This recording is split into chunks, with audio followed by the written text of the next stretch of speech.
Hello! So recently I discovered a new seller of handmade watercolours. He's here on YouTube as Penholder Art and he sells via his shop Penholder Art on Etsy. Now I looked on his website and I really liked two of his colours. I love the little picture there.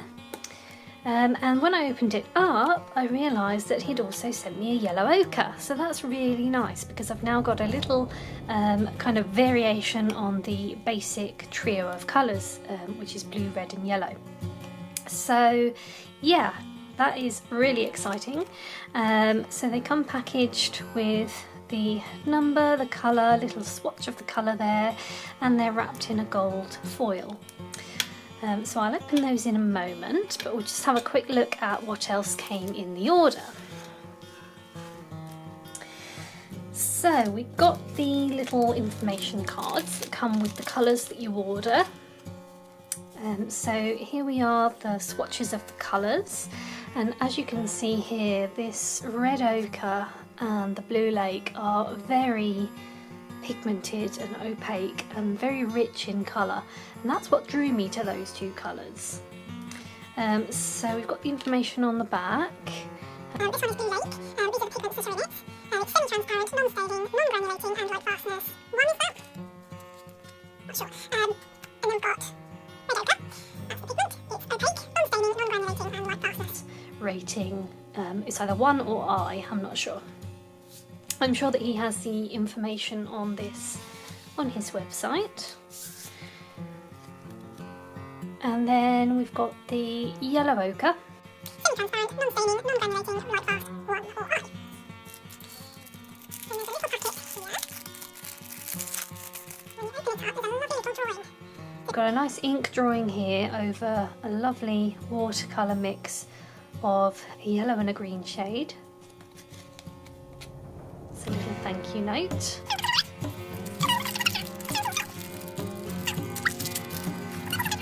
There we go. So this one is chromium oxide.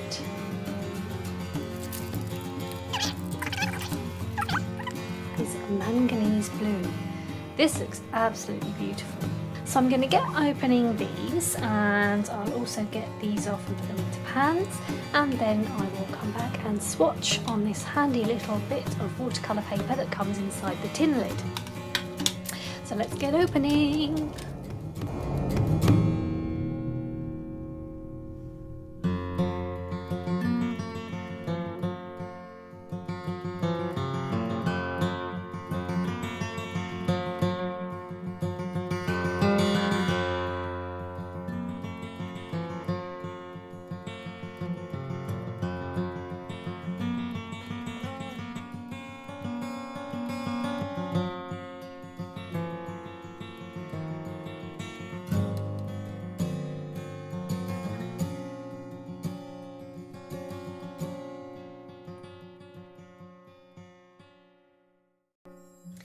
Okay, so now that I have unpacked the paints and put them in the tin, I just want to make a note that I was really impressed that they already came with a magnet on the bottom, a nice thick magnet, so they were all ready to put in the tin.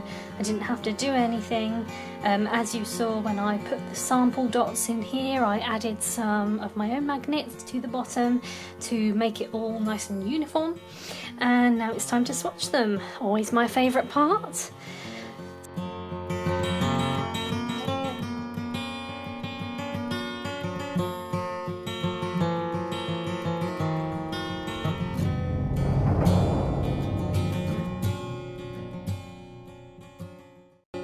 Now I want to see how these mix. Now they're not the kind of colours that I might necessarily have chosen to mix together. You need certain types of yellows and reds and blues to mix together to make nice secondary colours. And sometimes when you mix other types of the primary colours, you kind of don't really get a very nice result. But I didn't buy these with mixing in mind. I bought the blue lake and the red ochre because I absolutely love them as individual colours. But for experiment's sake, let's have a go at mixing them.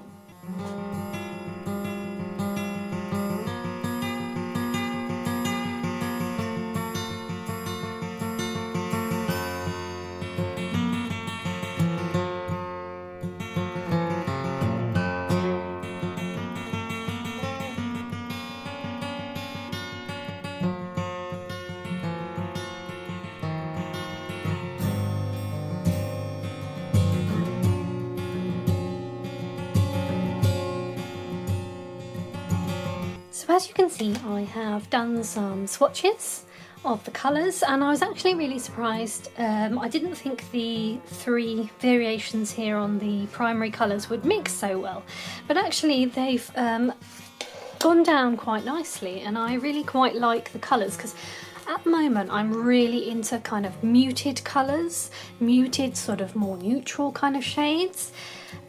So I really like the so the red ochre and the yellow ochre made this nice kind of yellowy orange, kind of peachy, I don't know how to describe it, but obviously it mixed quite nicely there.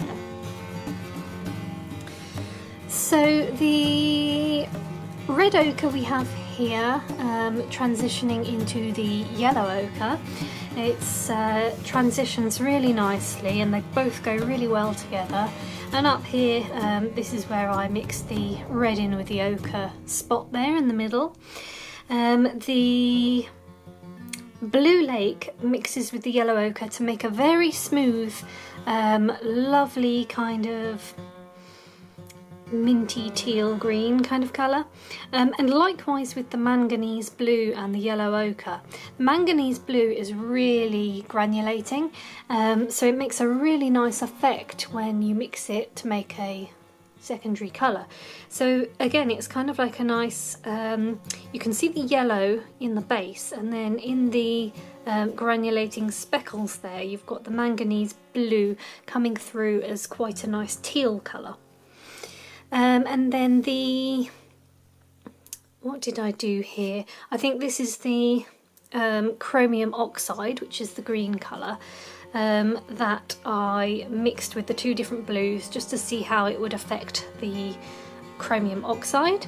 And it hasn't mixed quite as well. But again, I really like these shades. I like how they've turned out, and the kind of darker teal effects we've got there. Now purple is what I thought I wouldn't be successful at attaining, because the red ochre and the blues were such that I thought that it might make a brown shade, but actually we've got here quite a nice greyish purple here.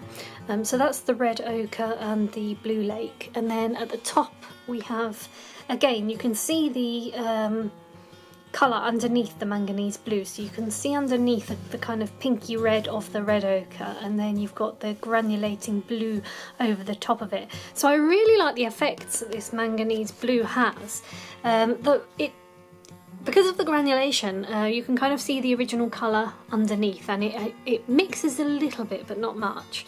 But I really like the texture and the effect that gives.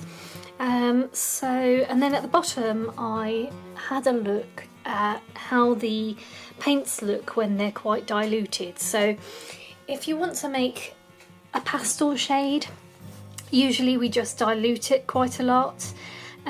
So I did that here. The yellow ochre went on really nice and evenly and made a lovely colour, as did the blue lake here, makes a lovely pale blue. The manganese oxide, the chromium oxide, this green colour, also went down quite nicely. I would say the only thing that I've noticed so far that might cause a minor issue is the fact that when you put down a very strong pigment, so the red oxide is very, very pigmented. When I first put it down, you can see this kind of darker dot here. That's where I first placed my brush down. And of course then you load your brush with water and you start spreading it out, but I couldn't quite spread out, I couldn't quite dilute this spot where I first touched the brush to the paper. So I'm wondering if that might be an indication that it might not lift back up, it might not be reactivated kind of thing. But mostly it's gone down really smoothly. So I don't think it's too much of an issue because you can see that it goes down nice and smoothly, and it might just be my kind of the method I was using. I probably shouldn't have just splodged down a really pigmented bit like that. I probably should have, you know, made the consistency a bit more wet before I did that, so that the colour would spread more evenly. So that could just be the way that I swatched it. And then the manganese blue also makes a lovely pastel shade, but you still get that granulation, which is really nice because then it shows through the texture of the paper. All of these colours I'm very happy with, and I am sure I will be buying some more in the future. So I'll pop Penholder Art's YouTube channel and Etsy shop in the description if you fancy having a look. And yeah, I'll see you next time.